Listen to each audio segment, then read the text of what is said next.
आखिर ऐसा कैसे हो सकता है मुझे समझ में नहीं आ रहा। जेल में ये सब कैसे हो गया? वहां होते हुए उसकी हिफाजत नहीं हुई। हमसे गलती हुई है नैयर अंकल, आप घबराए नहीं, आराम से तरह के बैठ जाए। आ जाइए, बैठिए इधर। या अल्लाह, परेशान मत हो। या अल्लाह।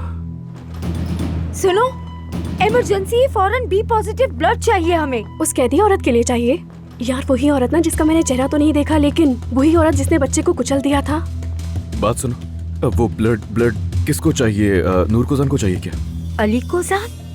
किसे ब्लड चाहिए बताइए। देखिए मैं भी बी पॉजिटिव हूँ, मैं दे देता हूँ। सोच के रही हूँ, चलो ना।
मोहब्बत बदुआ बन गई।